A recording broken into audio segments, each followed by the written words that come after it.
السلام علیکم ورحمۃ اللہ۔ بسم اللہ الرحمن الرحیم۔ کتاب مشکوٰۃ المصابیح کی ایمان کے ابواب میں سے پہلی فصل اور حدیث نمبر 23 آپ کے سامنے پیش خدمت ہے۔ وعن معاذ رضی اللہ تعالی عنہ قال كنت ردف النبی صلی اللہ علیہ وسلم علی حمار۔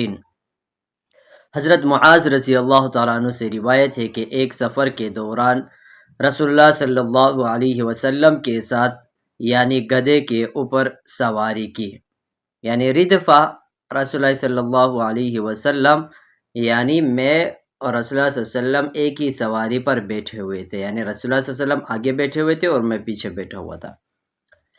لیس بینی و بینہ الا مؤخرۃ الرحل، میرے اور رسول اللہ صلی اللہ علیہ وسلم کے درمیان صرف کجاوے کے پچھلا حصہ ہی حائل تھا، اس کے علاوہ کوئی چیز حائل نہیں تھی۔ فقال یا معاذ، رسول اللہ صلی اللہ علیہ وسلم نے فرمایا اے معاذ، هل تدری ما حق اللہ علی عبادہ، کیا آپ اس بات کو جانتے ہیں کہ اللہ تعالیٰ پر بندوں کا کیا حق ہے؟ وما حق العباد علی اللہ، اور بندوں کا اللہ تعالیٰ کے اوپر کیا حق ہے؟ قلت، حضرت معاذ رضی اللہ تعالیٰ عنہ فرما رہے ہیں کہ میں نے کہا کہ اللہ و رسولہ اعلم، اللہ اور اس کے رسول صلی اللہ علیہ وسلم ہی بہتر جانتے ہیں۔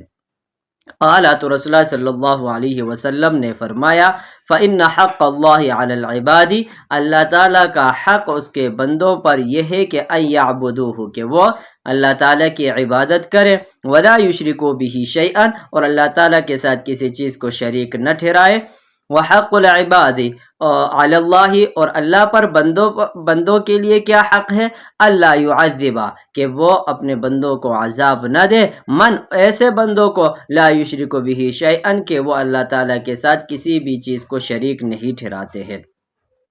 فقلت یا رسول اللہ، تو معاذ رضی اللہ تعالیٰ عنہ فرما رہے کہ میں نے کہا اے اللہ کے رسول، افلا ابشر بہ الناس، کیا میں اس خوشخبری کو لوگوں تک پہنچا دوں، یعنی اس حدیث کو آگے میں بیان کر دوں؟ قال لا تبشرہم، رسول اللہ صلی اللہ علیہ وسلم نے فرمایا کہ نہیں، آگے بیان نہ کرے، فیتکلوا، تو لوگ کیا کریں گے؟ اسی پر بھروسہ کر کے بیٹھ جائیں گے، اسی پر ٹیک لگا کر بیٹھ جائیں گے، متفق علیہ۔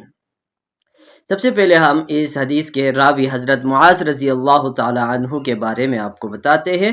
حضرت معاذ رضی اللہ تعالی عنہ نبی اکرم صلی اللہ علیہ وسلم کے جلیل القدر صحابی میں سے ہیں۔ عقبہ ثالثہ اخیرہ میں، یعنی 70 نفوس قدسیہ کے ساتھ حضور علیہ الصلوۃ والسلام کے خدمت میں آ کر بیعت کیا اور دائرہ اسلام میں شامل ہو گئے۔ تمام غزوات میں حضور اکرم صلی اللہ علیہ وسلم کے شانہ بشانہ لڑے، اور حضور علیہ الصلوۃ والسلام نے ان کو یمن کا قاضی اور گورنر بنا کر بھیجا تھا، اور آپ صلی اللہ علیہ وسلم اس کے سواری کے ساتھ یعنی چند قدم آگے چلے تھے، اور ان کو بہترین اور اچھی اچھی وصیتیں بھی فرمائی تھی۔ اور آپ کا تعلق جو تھا وہ انصار کہ قبیلے خزرج قبیلے سے تھا، لہٰذا آپ انصاری اور خزرجی ہیں۔ آپ طاعون امواس میں 18 ہجری میں اس دار فانی سے رخصت ہوئے۔ اب آتے ہیں اس حدیث کے مختصر تشریح کی طرف آتے ہیں۔ سب سے پہلے جو لفظ گزرا ہے ردفہ، یعنی ردفہ جو لفظ آیا ہے، یعنی ردفہ کہتے ہیں کہ شہ سوار کے پیچھے بیٹھنے والے کو ردیف کہتے ہیں۔ جیسے بائک میں ایک بندہ ہوتا ہے، اس کے پیچھے دوسرا ہوتا ہے، تو دوسرے والے بندے کو ردیف کہیں گے۔ علی حمار، یعنی حضور علیہ الصلوۃ والسلام بطور تواضع انکساری عاجزی کے لیے گدھے کی سواری بھی کیا کرتے تھے، اور یہ وہ گدھا نہیں ہے جو ہمارے ہاں چھوٹے چھوٹے پائے جاتے ہیں، یہ خچر کے برابر کے ہوتے تھے، سفید قسم کے گھوڑے ہوتے تھے، یعنی گدھے ہوتے تھے، ان پر رسول اللہ صلی اللہ علیہ وسلم کبھی کبھی سواری کر لیا کرتے تھے، اور حضور علیہ الصلوۃ والسلام کی سواری کی وجہ سے گدھے کی قسمت بھی جاگ اٹھی، ان کے پسینہ پاک ہو گیا اور ان کے جوٹے بھی پاک ہے۔ اور موخرۃ الرحل، یعنی رحل یعنی کجاوا کے آخر کو کہتے ہیں، یعنی کجاوا کو کہتے ہیں۔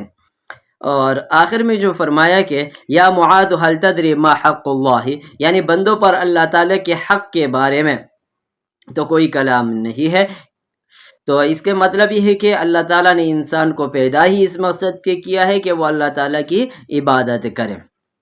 اب آتے ہیں کہ اس حدیث کے آخر کی جو جملہ ہے کہ کیا میں اس بات کو دوسروں تک پہنچاؤں یا نہ پہنچاؤں، تو رسول اللہ صلی اللہ علیہ وسلم نے ان کو منع کیا، معاذ رضی اللہ تعالیٰ عنہ، کہ نہیں آپ ان کو دوسروں تک نہ پہنچائیں، لیکن پھر بھی یہ حدیث ہم تک کیسے پہنچی؟